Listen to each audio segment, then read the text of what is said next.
Hey guys, what's up and welcome back to my channel, or welcome if you guys are new here. So for today's video, I want to do something different yet again. I want to do a story time video. I was thinking about doing like a chit chat, get ready with me, but I was like, you know what? I've never done a story time video and I used to love watching these. So I thought, why not do that for today's video? So for my story time, I'm gonna tell you guys about why I was in the hospital this past weekend. So you guys want to find out all the details and why I went to the hospital, well then definitely keep on watching.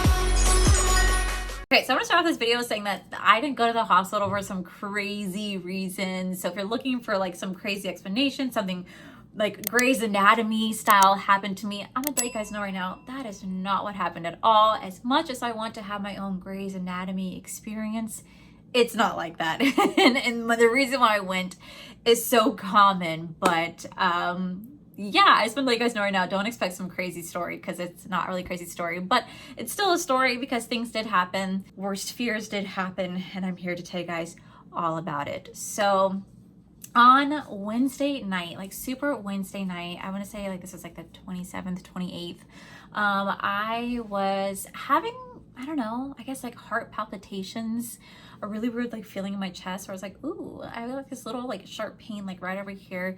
Didn't really think too much of it. So I was like, oh, it's a little weird. I have like a little sharp pain. Why don't I do like this like deep breathing? So I started to like this deep breathing, and then I was kind of like getting like a hypochondriac in my head going, okay, well I have this little sharp pain in my chest. I don't know what that is. Let me see if I can keep taking some deep breaths, see if I can get it to go away. Because I've experienced this pain before, and usually it's like a gas pain because I have tummy issues. I'm not afraid to say that I'm lactose intolerant. I might have IBS. I don't know. I've had tummy issues my entire life. And so me getting gas pain is nothing new. And I've had it I've had it where I've had like a gas pain go through my chest. I'm like, I take like a really deep breath and I can get it just to go away and dissipate. Only this time it wasn't really happening. So I was like, ooh, a little sharp pain, probably gas pain. I'm going to kind of ignore it. And so I decided to talk to my husband and be like, oh, let's see if we have healthy hearts. And let's do like these really deep breathing exercises. Let's see how long we could hold our breath. So I was like having us do that right before I went to bed. And so that was Wednesday night, moving into Thursday morning. Now, when I woke up Thursday morning, I was experiencing a lot of chest pain, like right here. And it's like this really sharp chest pain. It didn't really feel sharp while I was breathing. It just was sharp throughout the day. It just kept coming in sharp and then going away, coming in sharp and going away. And I'm just like, oh God, like what is that? I kept kind of like pushing into it, kept trying to like take deep breaths because it just felt like a lot of gas pain that was happening in my chest. And I was just like, you know what, that has to be what it is. Or maybe I pulled a muscle because I'm over here the day before doing like these really deep breath exercises and trying to see how long I can hold my breath for, taking these long inhales and expanding my lungs as far as they can go, and then sucking in as much as I can like suck in. And maybe that's why I'm feeling this pain. Maybe that's what this is. But it was like really sharp and it was right here and it was consistent throughout all of the day on Thursday. And I was just like, damn, it feels weird. It just didn't really feel right. It felt like it's just a stabbing, sharp pain.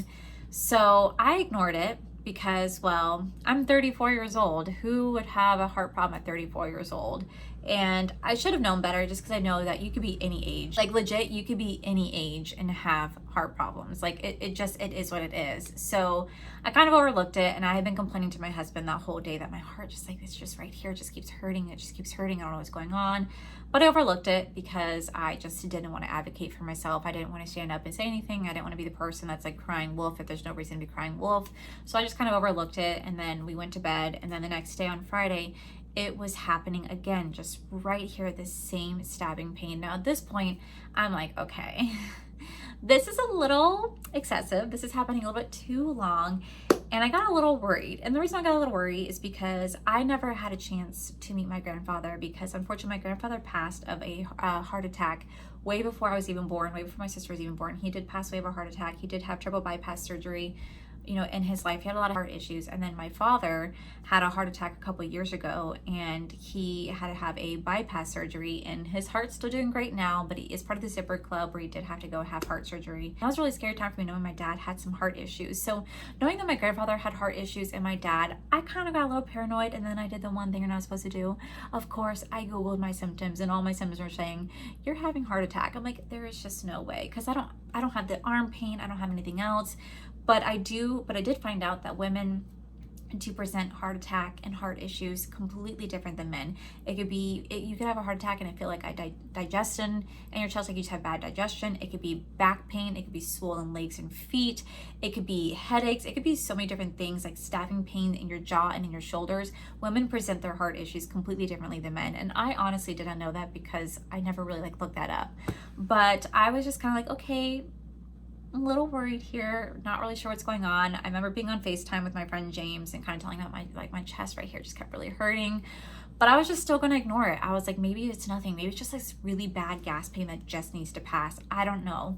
But then I went and took a shower. And when I got out of the shower, I was so lightheaded and dizzy, I almost fell into the wall. And it was about like a 30-minute dizzy spell, lightheaded spell. I could not shake it. It was really starting to freak me out. My heart started to palpitate, and I was like, oh my God, I think something is seriously wrong. So I called my husband. I said, you need to come home. I think we need to go to the ER. Now, let me tell you guys, I will avoid the hospital like the plague. I am absolutely terrified of the hospital. I don't like being around sick people. Hospitals just really freak me out. They have my entire life. And I think it had to do with, you know, my mom was pretty sick when I was young. And I remember being in the ER with her when she had some stomach issues, and then she had hurt her toe. And I just remember seeing like really scary things as a child at the hospital. And then I used to have to go to the hospital all the time with my best friend when she was going through her chemo and radiation and being sick. So the hospital is just something that I just don't like at all. And I just don't like being around sick people. Unfortunately, it just scares me. I get kind of like I'm a hypochondriac when it comes to that.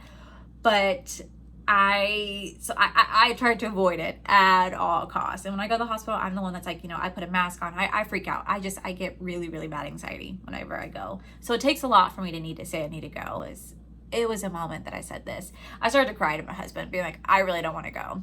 But I was scared because I was like, I've never felt this really sharp pain before. I don't know what it is. And clearly something's going on, and I need to find out what it is, because I just don't want to have something be wrong and me not find out until it's too late because I refuse to go to the hospital. So my husband comes home and he takes a quick shower because he just worked at Disney all day, and we get in the car and we go to the hospital. Now this is like at 9 o'clock at night, and I'm not thinking anything of it. I'm thinking, oh, okay, it's gonna be empty. Oh, was I wrong? Oh, was I wrong? So we get to where you could go to the ER entrance, and all the parking spots are filled. And I was like, of course it's filled. Corey's like, do you want me to drop you off? And I said, and walk in by myself? Absolutely not. I won't go in, because I'm starting to shake. I won't go in. I don't want to be here. I'm starting to freak out. So we park into a parking lot like across the ER. We walk the whole way. It is freaking freezing. It's like 45 degrees, which is really cold for us Floridians, by the way. So we walk in the ER, and the first thing you see is a little security guard sitting there, and then a woman at the desk saying, hi, are you checking in? And I was like, checking in? Like, is that something that you do? do you check into a hospital? Like, this is not Grey's Anatomy. I'm not just walking into an ER room and they're all like, 500 interns are coming in to take care of me. Very different experience, which I know, but still, I wanted my Grey's Anatomy moment. Anyway, I digress. So I walk over to the lady and I was like, yeah, I'm checking in. So she asked for my information, and I tell her what my symptoms are. And so she sits me down in a chair, she types out everything, and then she prints out a band to put on my wrist so she can have all my information there. And she's like, okay, we're gonna pull you back over here to do an EKG. And I was like, okay, I've never had that done before. So backstory here for a minute. I don't ever like wearing bras, but I wear bras when I need to go out in public, but I only ever wear a bra and like a big sweater underneath it. I never wear a t-shirt. So I told you that to tell you this next part. So they pull me back into this room to do an EKG, and this guy has me lay on the table, has me lay on the bed, and he goes, okay, I need to put all these like I don't know what they're called, buttons. I don't know what they are. And they put these little devices on your arms and in your chest too, so you can run an EKG. So I said, okay. And I'm wearing like a really like tight sweater. So he has to like completely like lift it up like this. And there it is, just a bra. And I laughed and I said, sorry, I'm just wearing a bra. He said, I don't care. So he starts to put the machine, he starts to put the stuff like right here, right here, right here, right here, right here. Like, and he is checking everything, and he puts the monitor on me and he starts to do my EKG. And I'm just like shaking. I am shaking. So he took the EKG and he said, okay, cool. I'm gonna have you go talk to this lady over here because we're gonna get your weight, we're gonna get everything that we need to get before we go and draw some blood from you. And I was like, oh, okay. So I am looking back because like this is still the very front of the ER, not including like the waiting room, and I see the waiting room is packed, and I mean it's packed. And I was like, oh no, no, the waiting room, like there's like not that many chairs available. It's like, where do I sit? Like I was starting to get like, oh my god, there's too many people in here. They were coughing, they were just not looking good. A lot of people had puke bags, those puke bags. And I'm gonna tell you guys right here, I have that phobia about people throwing up. I have that phobia. I don't know what it's called, but it's a certain name for it. I'll put it right here for you guys. I have that phobia about people throwing up. I can't stand throwing up, and I cannot be around someone throwing up. And I'm telling you this because you'll see. But I saw a lot of puke bags and looked at Corey and I said, oh, well, we gotta go home. He's like, what do you mean? I said, there are a lot of people in there that have puke bags. I cannot go in there. He's like, well, what do you need to do? Like, you need to get yourself checked. And I was like, it's fine. It's fine. We need to go home. And he goes, nope. And he makes me sit down in that chair so the lady could take my information. So she takes my fever, or she checks my temperature, and then she's like, how much do you weigh? And I was like, I don't know. So she goes, okay, get on the scale right here. So I get on the scale, and it's in kilograms, so I have no idea what that meant. So she read it, then she sent me down again. She's asking about my pain level. She's asking about like what my symptoms are, if I have any history of heart disease in the family, if I ever been to the hospital before. And I said one time when I sprained my ligament in my pinky, that was it. So she takes all my information. She said, okay, cool, just wait a couple minutes because we're gonna go put an IV in you because we gotta get some blood done from you. So she has me just stand against this wall, and I was like, okay. And I see this man coming into the ER, and he's sitting in a wheelchair, and he's like, whoa.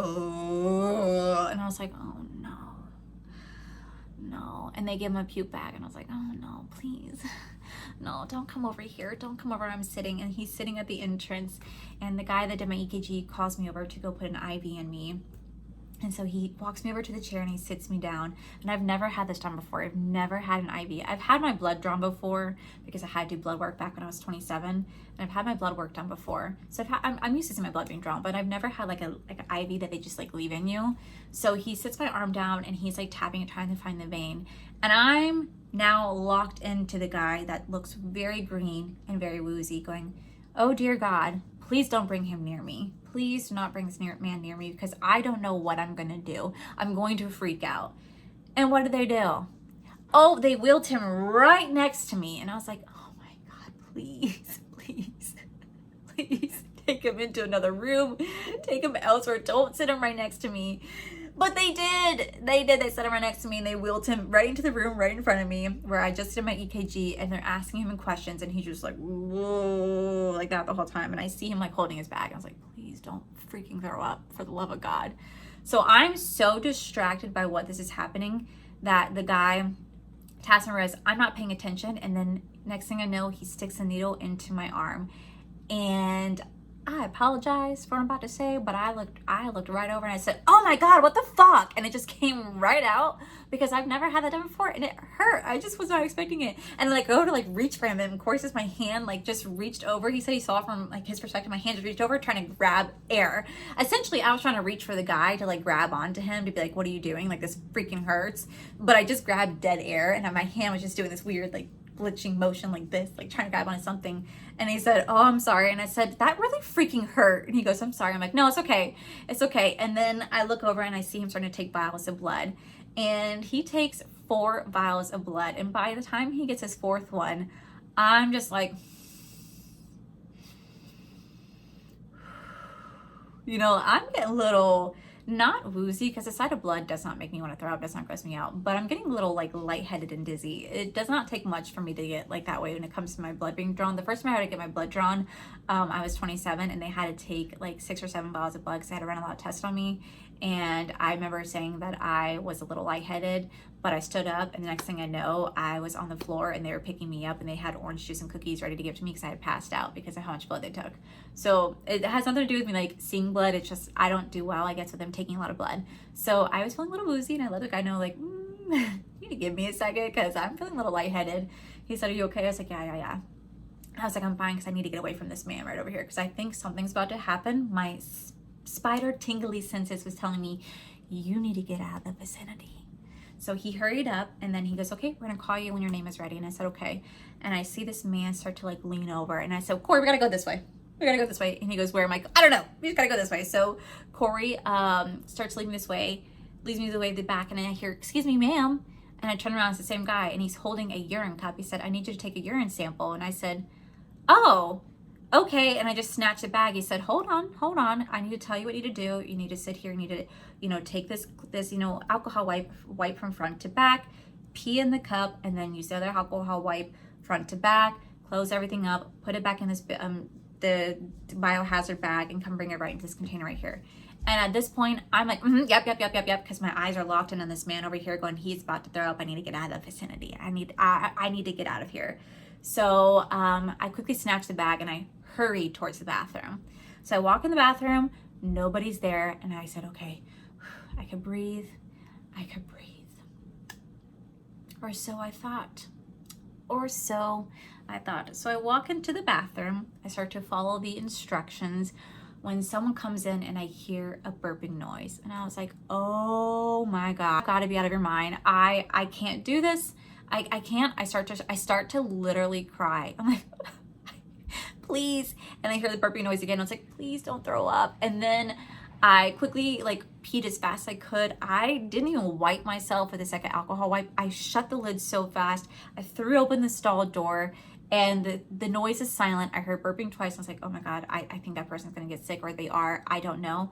Quickly washed my hand. I took the bag, the biohazard bag, I took the biohazard bag, the wipes, and I threw it into the trash, and I walked out with my cup, and I was like this, because I think, I don't know what was happening in there. I don't know if she was coughing, burping, I don't know, but all I knew was my senses were extremely overwhelmed. My anxiety was at an all-time high. My chest was pounding. I was like, I have got to get out of here. So I walked back over to the guy and I said, here's the cup. And he said, ma'am, where's the bag? And I said, what bag? He goes, the bag that you're supposed to put the biohazard in. I said, oh, I don't know. Oh, I threw it away. I'm so sorry. And he goes, so he grabs me on the bag, and I snatch it out of his hands, and I start to put the cup in, and he goes, ma'am, I got it. So he snatched the cup out of my hands, puts it in the bag, and puts it in the bin. He goes, go have a seat. We'll call your name is ready. So I look around because now my husband's disappeared. I'm like, where's my husband? Like, where is he? And I see him sitting in a chair right next to somebody. And I was like, what are you doing? He said, well, we need to take a seat. I said, right, but you're sitting right next to somebody. Why? And he goes, well, there's not that many open seats. I said, there's the kid area back there that has no one sitting over there. He said, just sit right here. It's fine. I was like, no, this is not fine. This is not fine at all. I'm really uncomfortable. I don't want to sit here. There's too many people sitting around me that just have the puke bags, that are wearing masks, that are shaking, that look like death. And I get it because they're obviously at the ER. I am not doing well. I cannot sit here, Corey. My anxiety is at an all-time high. I'm freaking out like there's no tomorrow. We need to move. So Corey's like, okay, I guess we can move. So we moved to where I feel comfortable, and I did bring noise canceling air. I brought my AirPods, my noise canceling AirPods, mind you.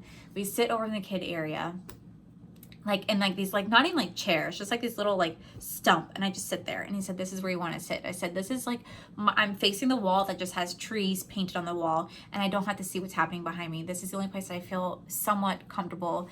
I'm freaking out. I am absolutely freaking out.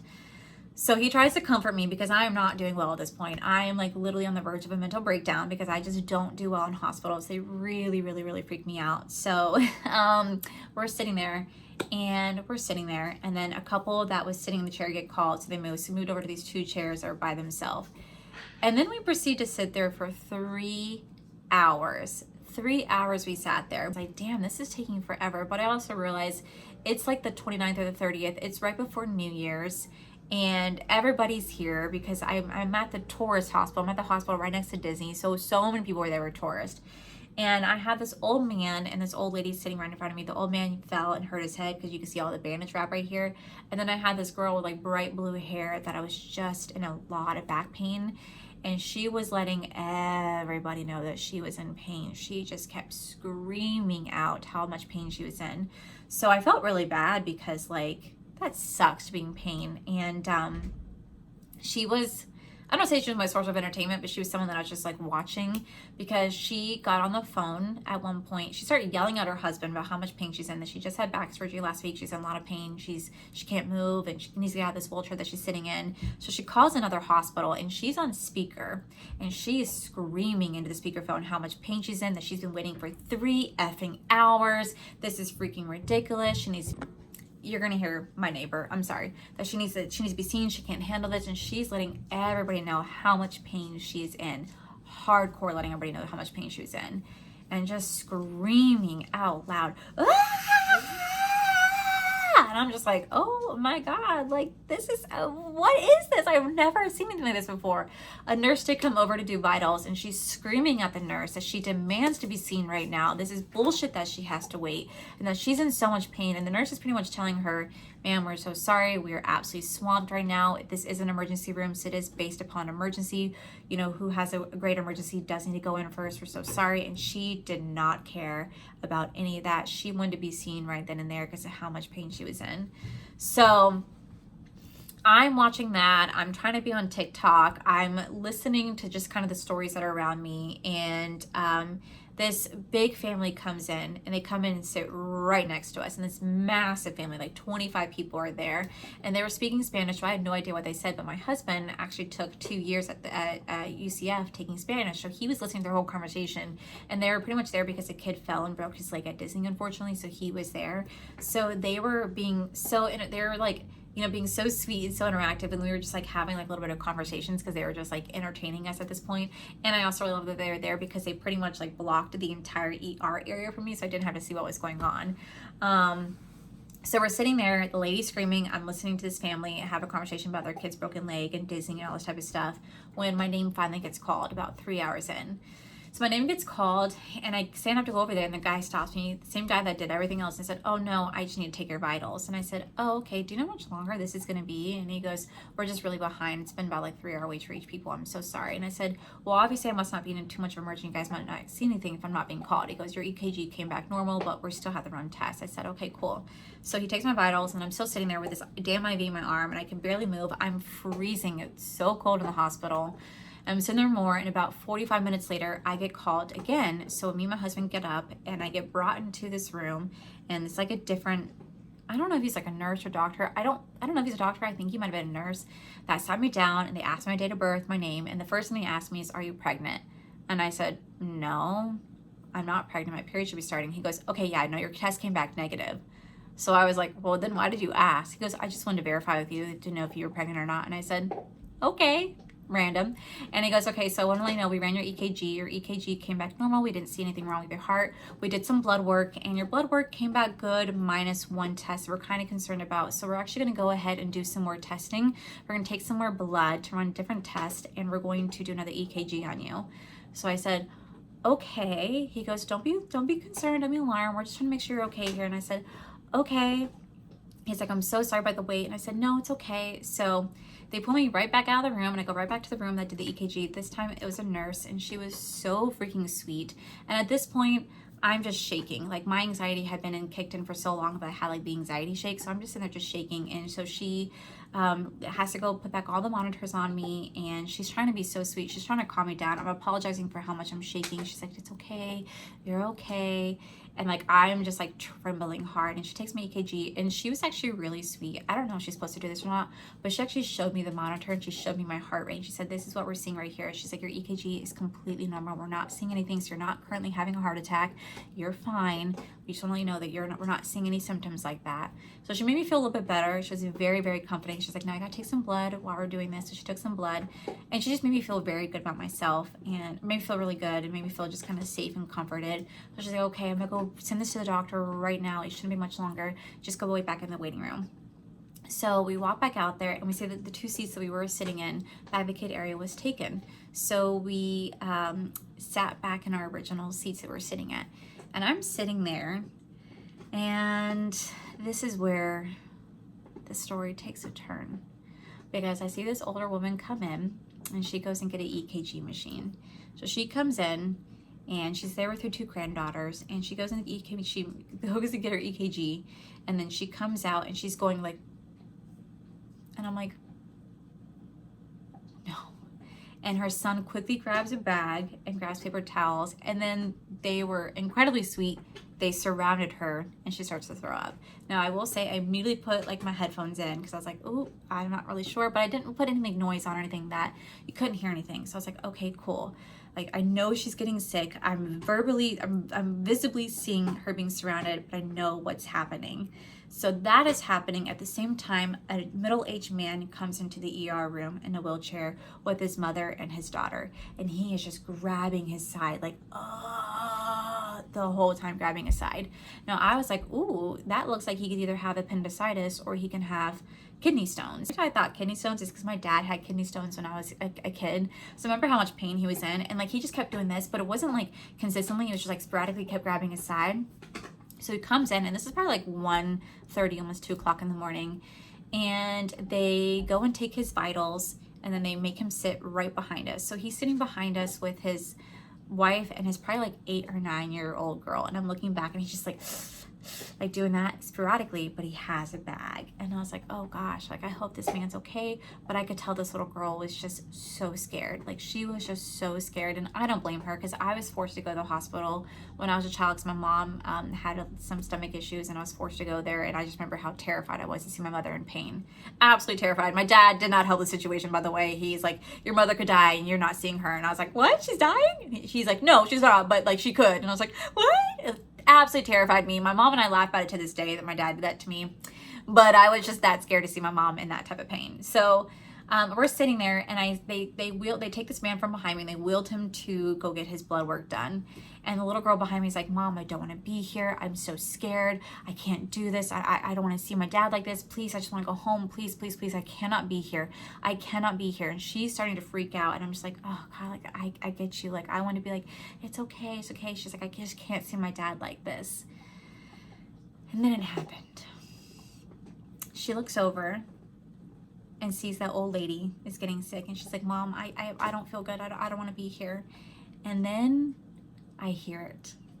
Okay, so not only is this old lady getting sick at this time that this is happening, but I hear this noise, and it's a loud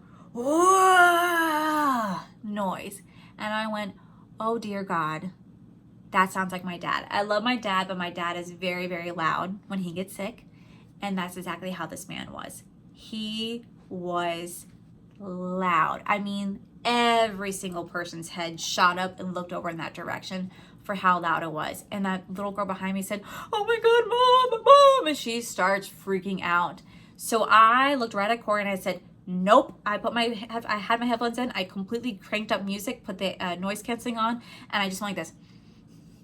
Like, you need to tell me when this is done. I cannot. And I'm just like rocking back and forth, like, please, please, please, please, please, please, please, please, please.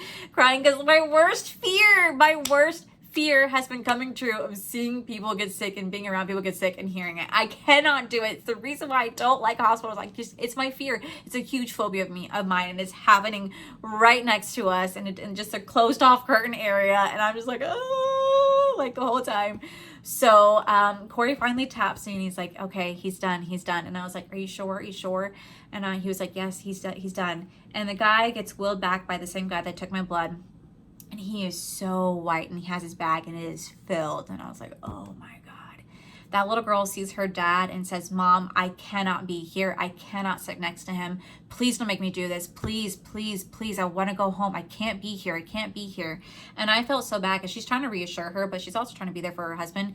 And he gets put right back behind me. And this may sound like I'm a bitch, and I'm so sorry if it comes off rude. I looked right at Corey and I said, nope. And he goes, wait a minute. I said, we're going to go sit right back in the kid room. I don't care. There's no chairs. We'll go right back to that stump. He goes, seriously? I'm like, I'm dead serious. I cannot have this man sitting behind me. I cannot do it. I physically cannot handle it. My anxiety is already at the top it's ever been. I'm absolutely shaking. I'm about to rip this IV out. I'm going to go home. I cannot. Please, Corey, we need to move. So Corey goes, okay. He goes, this is going to look so awkward. I said, who cares? We immediately, this guy gets parked right behind me, like directly behind me. We get up and walk over to the kid room, and I sit right in those stumps and I face the wall again, just like this. Not doing it. And that family that was sitting there looked over at us and they started to laugh because I think they knew while I was there. And I just said, I can't do it. And they said, neither can we. You know what I mean? Like, they were like, none of us, like, no one could handle this. Like, everybody was like looking at that guy like, oh my God. There was a guy that was sitting right in front of him, and when he got parked right there, this guy was like, like, he literally mouthed that. He got up and walked to a different area. And I was like, I feel so bad because obviously this guy's here for a reason, but it's very traumatic for a lot of people that are there to have to deal with this and listen to this. And this girl, I could hear her still freaking out. So we sit back down and I'm like listening to my headphones, and the family that was sitting there, they got up and said, ma'am, do you want to sit here? And I said, oh my gosh, thank you so much. So they got up so they can stand, and they're just having a conversation with their family, and they're making us laugh. They're being a great distraction to what's going on. I hear the girl start to cry again, saying, please go somewhere else. Please go somewhere else. I hear her saying, please go somewhere else. And then I hear like a burp noise. And the lady that was sitting right next to me, that was part of the big family, was like, oh no, I think he's going to get sick again. And I hear the little girl going, please go away, please go away, please go away. And I didn't hear anything. And I was like, oh, because I quickly put my headphones back in and I didn't hear anything. And I was like, okay. So next thing I know, my name got called. And I start to walk over there, and they just wanted to let me know, like, hey, we're about to have a room for you in just a couple minutes. We just want to check your vitals one more time. So I check my vitals one more time, and I look over, and that man is not there. But the little girl and the mom are, but the man is not there. And she is just in hysterics, just saying she wants to go home. She cannot be here. And I was just like, man, I feel so bad. So the lady took my vitals. She told me to go sit back down. They're going to call me in a couple minutes. I said, okay, cool. And then as I go sit back down, I see the guy in his wheelchair wheeling himself out of the bathroom. And I was like, okay. So I guess what had happened was this guy was getting sick. And because this little girl was freaking out, he went to the bathroom, which I thought was like kind of like a nice thing to do. Like, as a parent, I'm sure the last thing you want is your kid to see you in that condition. So I thought it was really nice that he did step away for all of our sakes. I feel so bad saying that, like I do, but it was very traumatic. So we're sitting there and I finally get called again. So when I get called, they called me and they called another person, and this other person, oh my gosh, she looked like she was experiencing death really bad. She was not wearing a mask, but she was just like, and I was like, ew, can you like put a mask on? So they called us back so we could finally get brought to our room. So I get brought to my room, and this is at this point like 2:30 in the morning.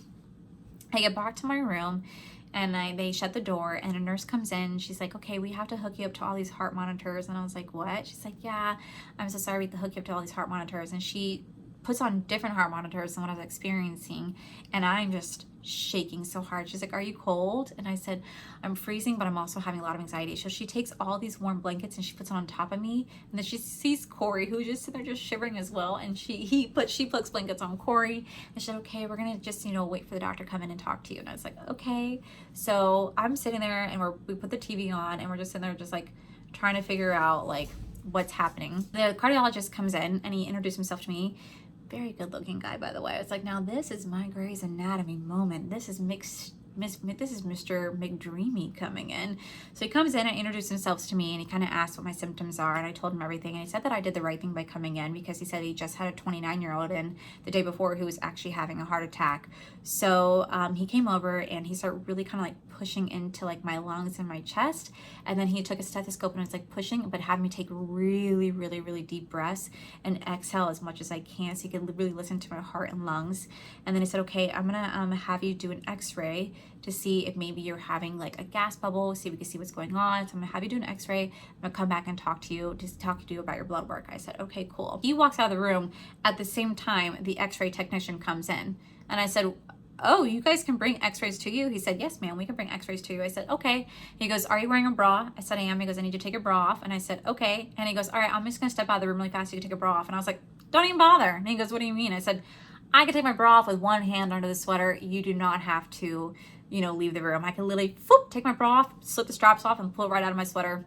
Easy. I've been doing it my whole life. Well, since I've been wearing a bra, I've been taking my bra off that way. Super freaking easy. He said, I'm gonna give you some privacy. And I was like, you don't have to, it'll be 2 seconds. He's like, I'm gonna leave you alone. And I was like, okay.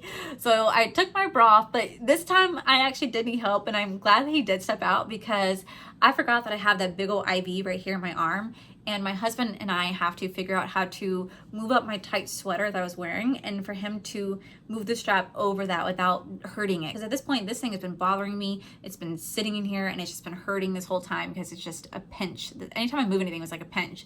So my husband has to help me take that off. And then the guy finally comes back in and said, oh, you know, you need to step out of the room, to my husband, because we have to do an x-ray. So I start to stand up, and the technician's like, nope, you just lay there. And I said, what do you mean? He goes, I'm gonna put a board right behind you and you just lay back, put your head like this, and we're gonna take an x-ray. I said, okay. So I put my head back like this, and he said, take a deep breath, exhale really deeply, and then he goes, you're done. And I said, that's it? He goes, that is it. And I said, wow. He goes, all right, the cardiologist will be right back in. So next thing you know, he steps out at the same time the cardiologist comes back in, and they immediately show me my x-ray, like immediately have it right then and there. And he goes, wow, he goes, your heart and lungs look amazing. He goes, let me show you. And he turns the thing on me, and I'm just like, okay. And he goes, look at your heart. Your heart looks absolutely fantastic. It's not big. It's not like, oh, it's not overly sized. It's not this. It looks beautiful. And I went,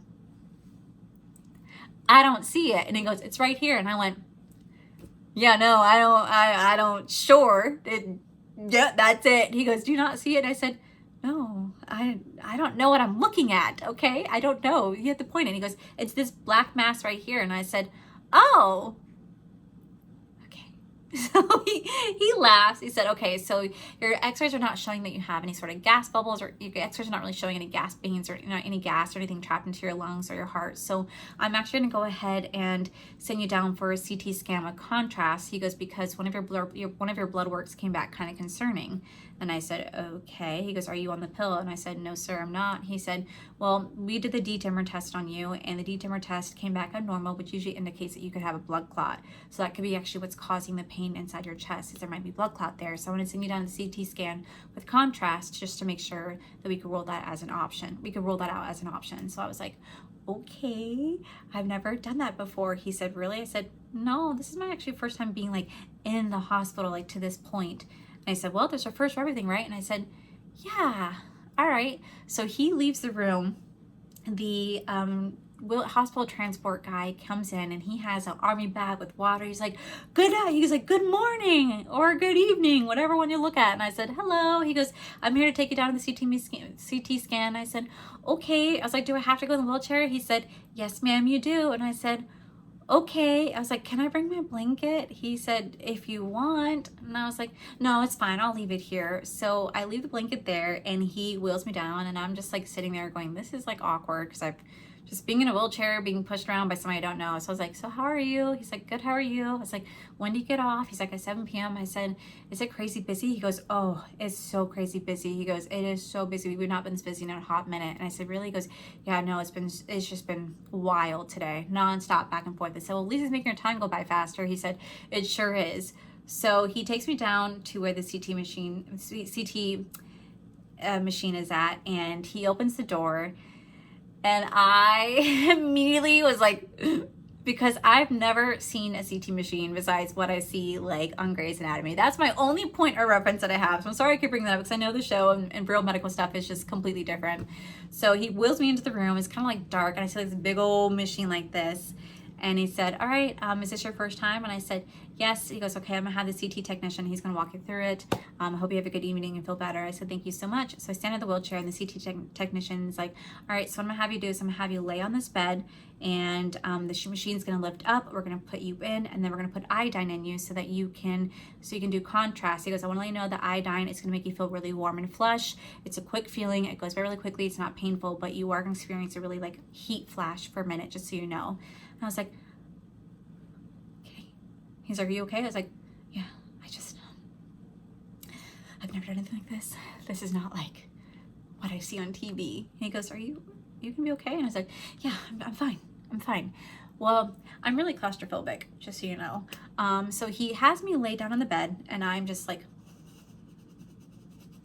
this. And he goes, do you want a blanket? And I said, yes, please. So he puts one, and then he goes, let me get you another one. So he puts another one on me, and he lifts the machine all the way up. He said, okay, the machine's gonna talk to you to let you know what the instructions are in order to take the scans. And then I'm gonna come into the intercom, and I'm gonna tell you when the iodine's going in, so you could just be forewarned about the iodine going in the system. And I said, does it hurt? He said, nope, it's just a quick, warm, fuzzy feeling that's gonna go through you from head to toe. It's really fast. And I said, okay. So the machine lifts me up, and it pulls me in.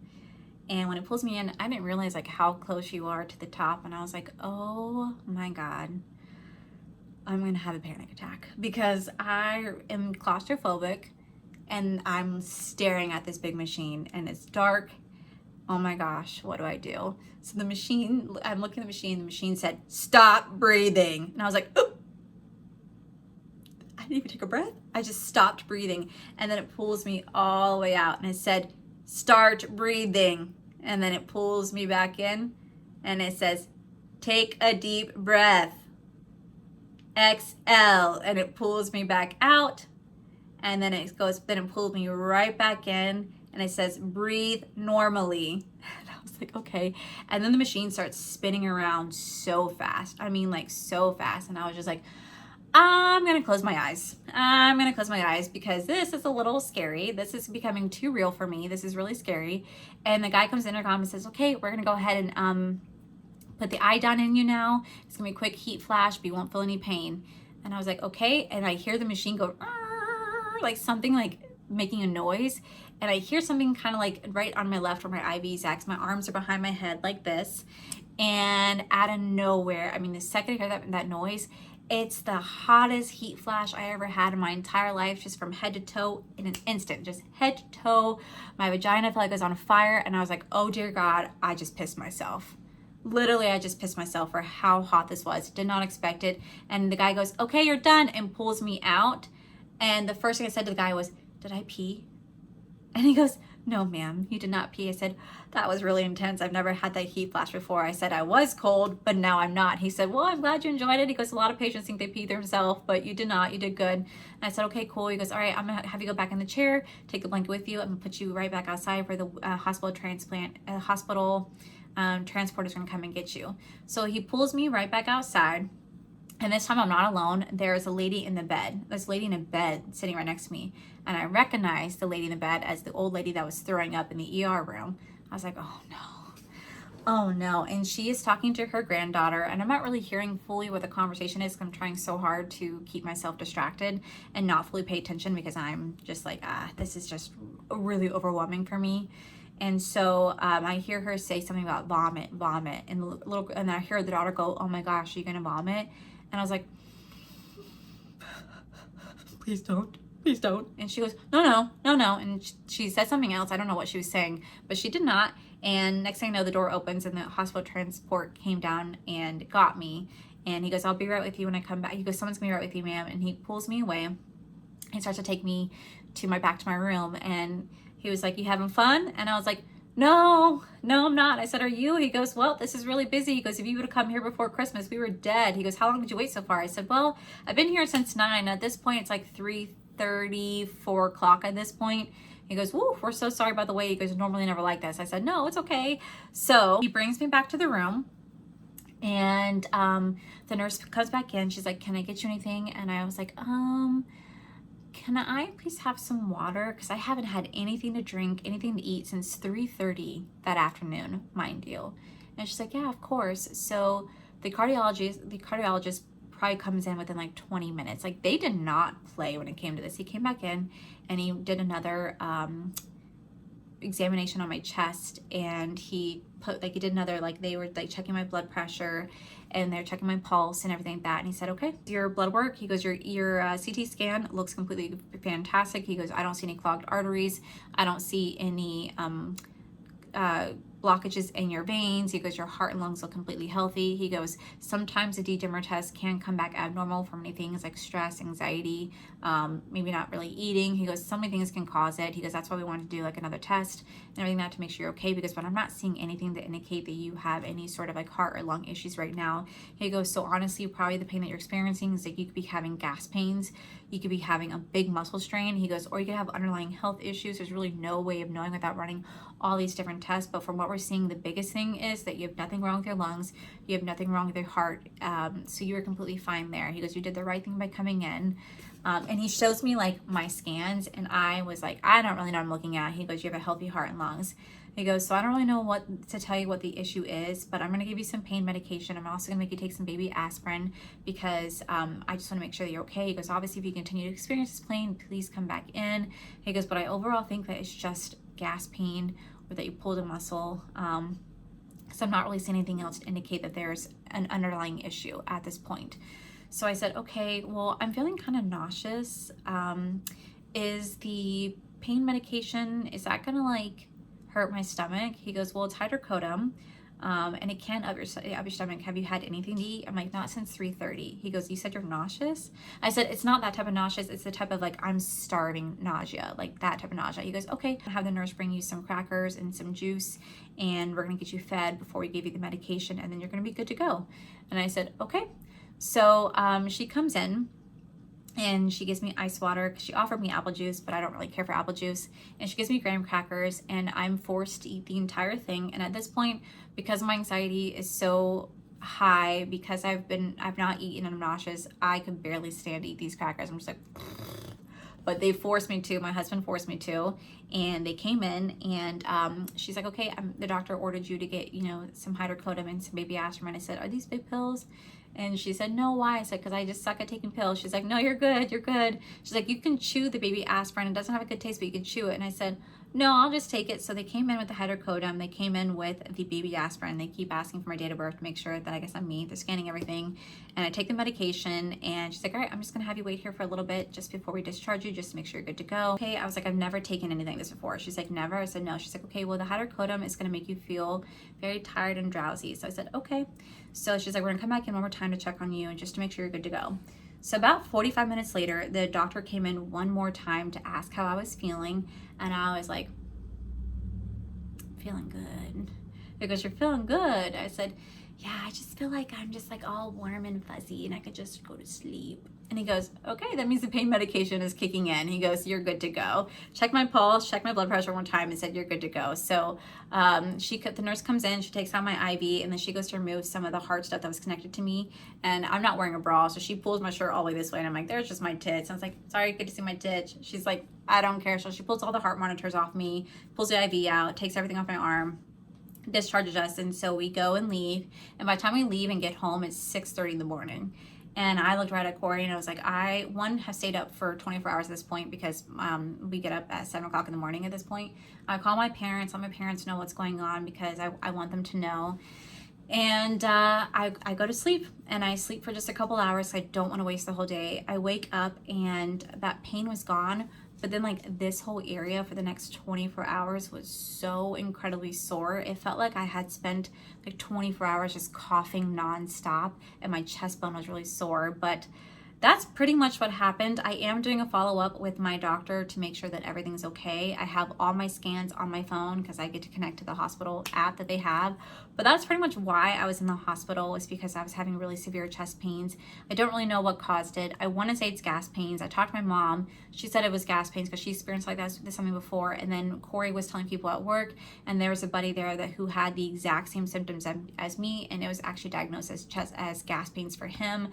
So I'm pretty sure that might have been what the issue was, but I just didn't want to take the chance because you just never know.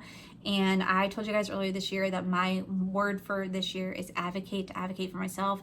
And I wouldn't have gone to the hospital if I didn't think there's something wrong. And I feel so much better knowing that there's nothing wrong with my chest or my lungs there's nothing wrong with my heart or my lungs, that it was just some random fluke. Now, have I felt the pain since? I have, but this time I felt it over here and not right here. It has moved, but then I also felt it accompanied by all these bubbles that went down my chest and into my stomach and down to my intestines, and I let out like a really big fart. So I'm pretty sure I've just been having a lot of gas issues recently, and I think it has to do with the fact that I've completely like changed my diet, because I am doing like a whole food diet. So I've been eating a lot of broccoli, I've been eating a lot of eggs, I've been eating a lot of like beans, and I think it just kind of contribute to a lot of gas being built up. But I'm also working out a lot to try to alleviate some of the pain and taking some gas medication. So that's my story. That is why I was in the hospital. I don't know if you guys were expecting something super traumatic or something super crazy, but that is what happened to me. And I will say it was a horrible experience. The nursing staff was amazing. The hospital crew was amazing, but it was a horrible experience for me, because the one thing that I'm absolutely petrified about someone getting sick happened to me twice.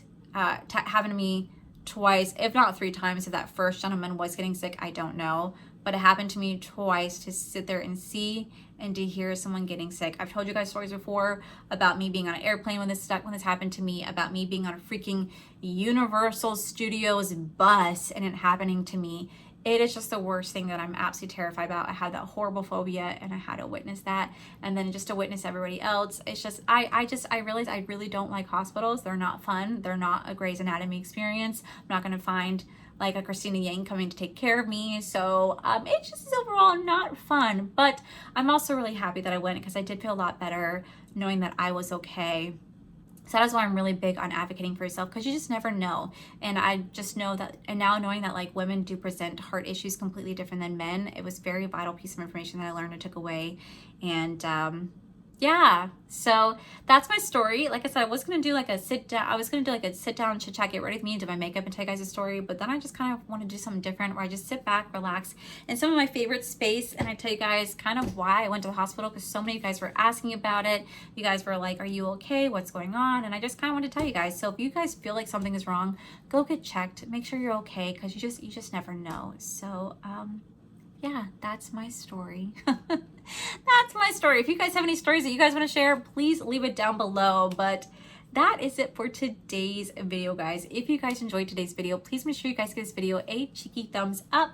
Don't forget to subscribe to my channel if you guys have not already, because I do post 4 to 5 videos every single week. Make sure you guys head over to my other channel. It's R for the Life. You guys get to see my cool, wonderful adventures, my amazing husband, Corey. And as always, the biggest thank you goes to these beautiful, wonderful page members you guys see right here. Thank you guys so much for everything. And to my subscribers and viewers, thank you guys so much for being here. Whether you guys like this video, you guys thumbs down this video, you guys subscribe, you guys did not subscribe, either way, thank you guys so much for being here. I love and appreciate each and every single one of you. So with that said, guys, I love you, and I'll see you guys in my very next video.